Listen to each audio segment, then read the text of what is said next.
और जो कर्म हाथ पैर नाक कान से बुरे करते हैं उसकी सजा आखिर में भोगनी पड़ती है।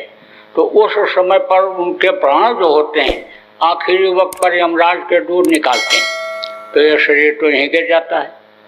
प्राण निकलने के बाद क्या कहते हैं? मिट्टी। कितने आदमी आप यहाँ बैठे हो, अभी किसी के शरीर के ऊपर हाथ रख करके कहो कि यह तुम्हारा मिट्टी है, तो कहेगा नालायक कहीं के, मिट्टी बता रहा है, ये हीरा जैसी काया, ये देव दुर्लभ शरीर और इसको ये मिट्टी बता रहा है। मोतिया बिंद हो गया आंख में, दिखाई नहीं पड़ता है, ऐसा बोलेगा। लेकिन प्राण निकलने के बाद चाहे राजा का शरीर हो, चाहे महाराजा का हो, चाहे शेर साहूकार का शरीर हो, पंडित मुल्ला पुजारी का शरीर हो, सबके शरीर को लोग मिट्टी ही कहते हैं। कहते जल्दी करो, ले जाओ, जलाओ, नहीं तो मिट्टी खराब हो जाएगी। फिर इसको तो ले जाएंगे, जला देंगे, राख हो जाएगी ये। लेकिन जीवात्मा का क्या होगा? अब जो पहली बार आए हो जीवात्मा के बारे में जानते नहीं हो क्या चीज है जीवात्मा, वो भी बता दें। आप यहाँ पर बैठे हो, आपके शरीर में छुरा भोंक दिया जाए, चिल्ला उठोगे, रो पड़ोगे, और जीवात्मा निकल गई तो शरीर के टुकड़े टुकड़े कर दो, पता नहीं चलेगा। जीवात्मा ही शरीर को चलाती है, जीवात्मा ही सब कुछ है। यह है परमात्मा की अंश। अंश किसको कहते हैं? सबसे छोटे टुकड़े को अंश कहते हैं।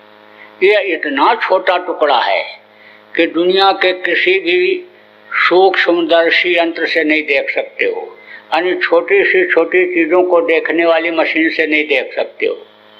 यही जीवात्मा जो आप में है, यही मुर्गा में है, भैंसा में भी है, बकरा में भी है, यही जीवात्मा ऊंट और हाथी में भी है। परमात्मा के अंश यही जीवात्मा चींटी में भी, और चींटी से छोटे कीड़े हैं उनमें भी यही है, सब में यही है। तो यह परमात्मा के अंश जीवात्मा का क्या हाल होगा? इसको पिशाच के शरीर में बंद करके, पिशाच का शरीर कैसा होता है? मनुष्य जैसा ही होता है।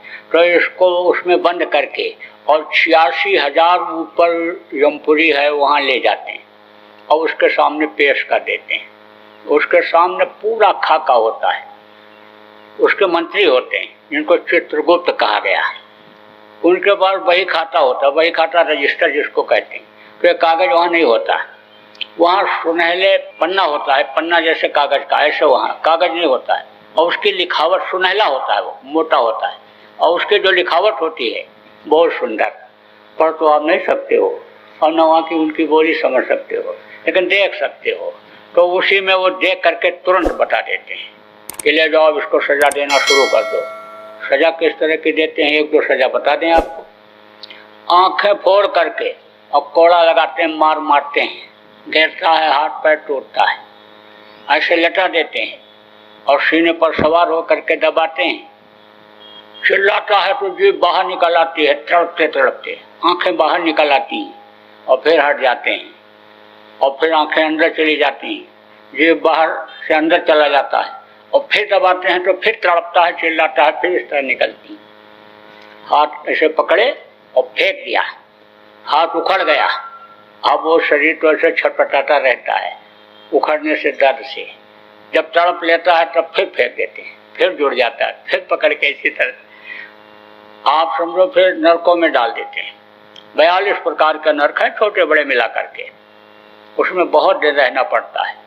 ये मल का नरक अलग, मूत्र का अलग, खून का अलग, कांटों का अलग, मुर्दों का अलग, बहुत सारे नरक हैं। कर्मों के अनुसार उसमें डालते हैं, बहुत दिन रहना पड़ता है, करोड़ों अनेक वर्ष समझ लो नरकों में पड़ा रहना पड़ता है।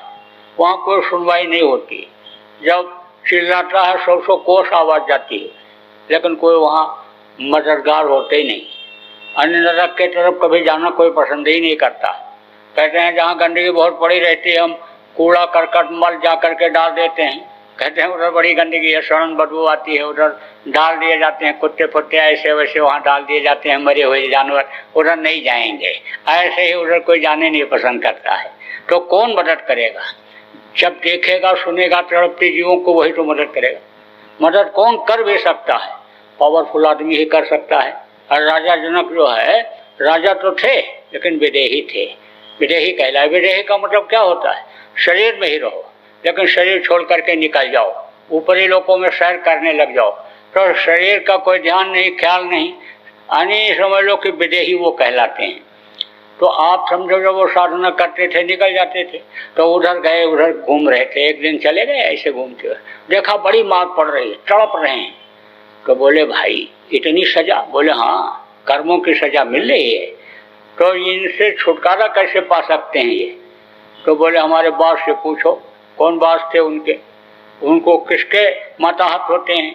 यमराज के, जो उनके दूत होते हैं सजा देने वाले। तो यमराज से पूछा कैसे इनकी माफी हो सकती है? बोले इनकी माफी हो सकती है कोई संत गति का हो, अपनी साधना में से कुछ हिस्सा इनको दे दे, तब इनकी माफी हो सकती है। तो 2.5 घड़ी की साधना का फल उनको जब दिया तो उन बेचारों को छुटकारा मिला था। तो अब आप ये समझो बड़ी तकलीफ नरकों, और वहां से जब छुटकारा होता है तो कीड़ा मकोड़ा के शरीर में, सांप गोजर बिच्छू के शरीर में, मुर्गा भैंसा के शरीर में, चींटी के शरीर में यही जीवात्मा डाल ली जाती है। वहां से जब छुटकारा मिलता है तो 9 महीने माँ के पेट में लटकना ही पड़ता है उल्टा। टट्टे पेशाब मांस के लोथड़े मुंह के सामने रहते ही रहते हैं।